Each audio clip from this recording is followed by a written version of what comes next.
दर्शकों, इस वक्त हमारे समक्ष है जन आक्रोश फॉर बेटर टुमारो संगठन के सेक्रेटरी सचिव है रविंद्र कासखेड़ीकर साहब। सर, हमारे चैनल्स में आपका बहुत बहुत स्वागत है। धन्यवाद।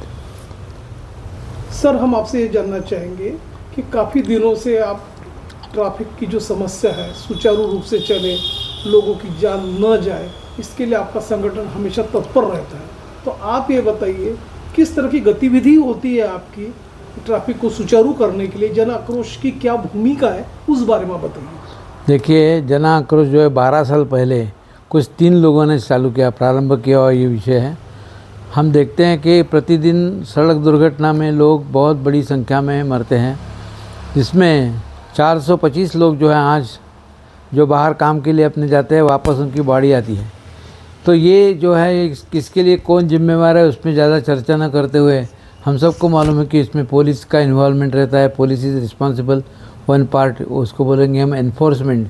दूसरा जो है इंजीनियरिंग है, दूसरा इंजीनियरिंग यानी रास्ते की जो मरम्मत है वो, और चौराहे में जो लाइट्स है, ये सब बातें इंजीनियरिंग में आती है।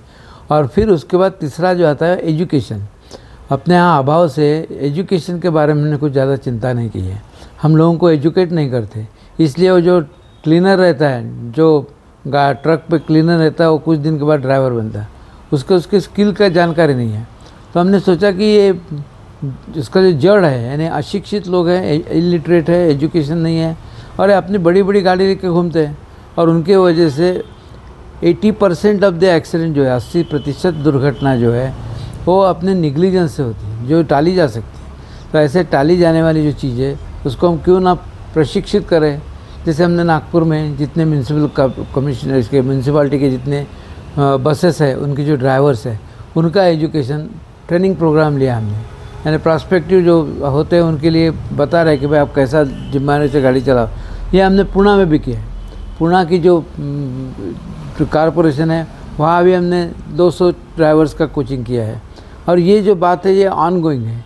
ये जैसे स्कूटर्स वाले जो हैं, 2 व्हीलर वाले हैं, उनका प्रशिक्षण हम करते हैं चौराहे पे, कॉलेजेस में जाते हैं, स्कूल्स में जाते हैं, ट्रेनिंग सेंटर कोचिंग में क्लासेस में जाते हैं। ऐसा करके हर एक को उसको सेंसिटाइज करना है, क्योंकि उसका दूसरा विकल्प कुछ नहीं है। अब इतने चालान बढ़ने के बाद में क्या एक्सीडेंट कम हो गए? ये इतना जो प्रोसीजर है, लीगल प्रोसीजर, लोगों को मालूम है बहुत झंझट होती है, तो भी होता क्या? कुछ नहीं होता।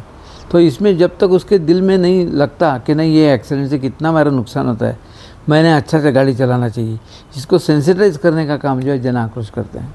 जन आक्रोश जो संगठन है, आप ये बताइए कि अपने इंडिया में पर्टिकुलरली या महाराष्ट्र में कहाँ पर ये सक्रिय है, उस बारे में बताइए। ये देखिए, महाराष्ट्र में हम लोग जो है सक्रिय नासिक में हैं, धुले में है, नगर में है, नहीं धुले और तुम्हारा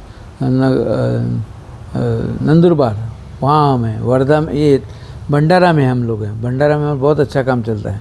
ये जो है चंद्रपुर में हमने कोशिश किया, अभी तो शुरू नहीं हुआ लेकिन हो जाएगा। तो बुल्ढाना में है हमारा काम, यवतमाल में है, ऐसे कुछ स्थानों पे है। और हमारा काम ऐसा है कि वहाँ के स्थानिक लोगों ने करने का काम है। नागपुर से हम जाके कितना 1-2 बार उनको प्रशिक्षित करेंगे, लेकिन वहाँ के अच्छे लोग मिलना, जो इन्वॉल्व होने वाले हैं, ऐसे मिलने से ही काम बढ़ता है हमारा। और हमने देखा कि अभी उत्तराखंड में हमारा काम बढ़ा है। उत्तराखंड में तो मैं नहीं जा सकता, लेकिन वहाँ हमारे एक परिचित है, उनको हमने बोला कि ये अच्छा नोबल कॉज है, अच्छा कॉज है, आप कर सकते हैं। हाँ बिल्कुल करेंगे। तो ये डून स्कूल जो है, जो नंबर 1 की स्कूल है, उनको सबको हमने कोचिंग किया है, और उनको दे अप्रिशिएट ऑल्सो। अभी हमने भोपाल में प्रोग्राम किया। भोपाल में जो गैजेटेड ऑफिसर होते हैं, जो क्लास 2 ऑफिसर, उनका ट्रेनिंग सेंटर है वहाँ, पूरे मध्य प्रदेश के ट्रेनिंग सेंटर वहाँ हमने कराया। नागपुर में बनामती में जो ट्रेनिंग सेंटर है, जो एग्रीकल्चर ऑफिसर्स होते हैं, जो क्लास 2 ऑफिसर होते हैं, उनका भी कोचिंग होता है, तो हमने वहाँ भी किया है। इनकम टैक्स, ये सेल्स, इसका जो डायरेक्ट टैक्सेस का जो सेंटर है अपने पागलखाना के बाजू में, वहाँ भी हमने 2 बैचेस में किया। जो 200 बच्चे रहते हैं, लेना ऑफिसर रहते हो, दे आर IRS, वो भी हमारा ट्रेनिंग सेंटर करते हैं।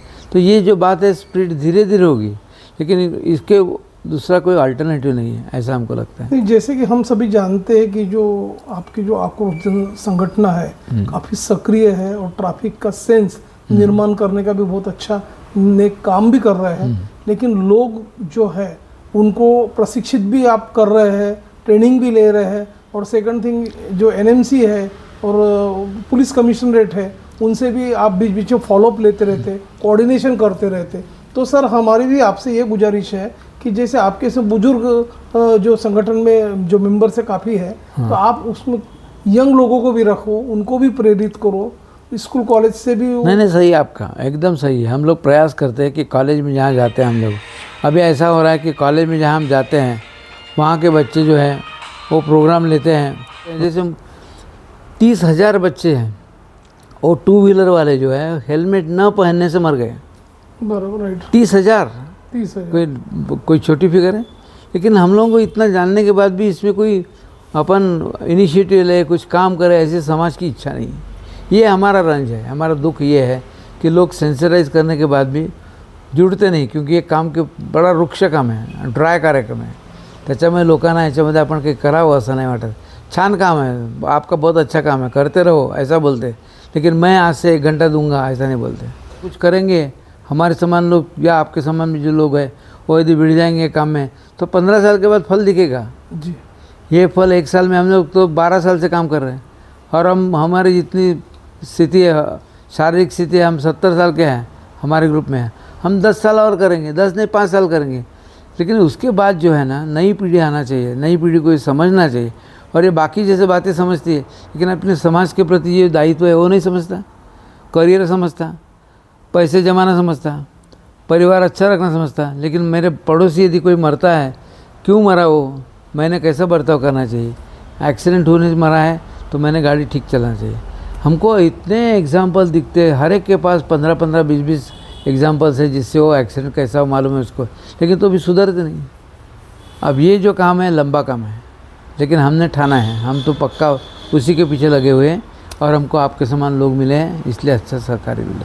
तो दर्शकों, ये थे रविंद्र कासखेड़ीकर साहब। आप जन आक्रोश संगठन के आप सचिव हो, और आपने जो बेबाकी से जो जवाब दिया, और आपने जो पहलू जो है ट्रैफिक के जो पहलू है किस तरह सुचारू होना चाहिए, उस पर आपने प्रकाश डाला, और जनमानस पे आपने चेतना निर्माण की है, और आगे भी आप अपना काम वैसे क्रियान्वित करोगे, और आपने अपना समय हमारे चैनल्स के लिए दिया, उसके लिए सर आपका धन्यवाद। धन्यवाद, आपको भी धन्यवाद।